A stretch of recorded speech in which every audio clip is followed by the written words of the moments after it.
اهلا بكم. الفيديو ده مش هعمل فيه مقدمة زي كل فيديو، لا هخش في الموضوع على طول لانه موضوع مهم جدا وخطير جدا، لانه متعلق باطفالنا واولادنا. ومش هقولك اعمل اعجاب او اشتراك في القناة، لا، لكن هقولك شارك الفيديو ده او شارك الفيديو ده على قد ما تقدروا على الفيس او الواتس او اي مكان تاني، لانك ممكن تنقذ طفل من فشل كلوي او التهاب كبدي بسبب مشاركتك للفيديو. طب ايه الموضوع ده؟ بروفين شرب ودولفين لبوس.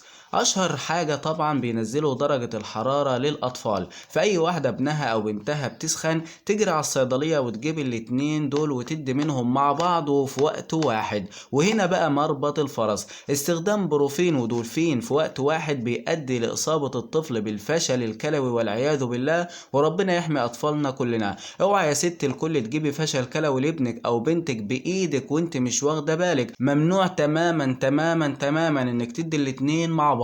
طب لو الطفل سخن واديت البوز دولفين مثلا والسخونه ما نزلتش تعملي ايه؟ هو الصح طبعا انك تجري بيه على اقرب دكتور اطفال او مستشفى، لكن لحد ما تعملي كده عليكي وعلى الستال شراب مع الدولفين لبوز. ممكن تدي الاتنين مع بعض ما فيش مشكله، لكن ما ينفعش بروفين مع الدولفين نهائيا. وخدي بالك في ادويه تاني نفس تركيبه البروفين وبرضه ما ينفعش تديها مع الدولفين، زي السيتافين شراب، كونتافيفر شراب، الفافين شراب، بروفيمول شراب، ايبوكالمين شراب، ايبوفين شراب، ايبوفلام شراب، ايبوبروفين شراب، جوزبوليت شراب، مافو شراب، ماركوفين شراب، ميجافين شراب، نوفا بروفين شراب، بروفينال شراب، الترافين شراب. كل الاسامي دي زيها زي البروفين في الخطورة لو استخدمتيها مع الدولفين. وبرضه في حاجات زي الدولفين ما ينفعش تستخدميها مع اي حاجة من الادوية اللي انا لسه قايل عليها دلوقتي، زي بيبريليف لبوز بتركيزاته، ديكلوفين لبوز بتركيزاته، ابيفيناك لبوز بتركيزاته، فاروفين لبوز بتركيزاته، رومافين لبوز بتركيزاته، روماليكس لبوز بتركيزاته، سوبوفين لبوز بتركيزاته، فولتارين لبوز بتركيزاته، ادوفلام لبوز بتركيزاته. اي حاجة من المجموعة دي ما ينفعش نديها مع اي حاجة من المجموعة دي.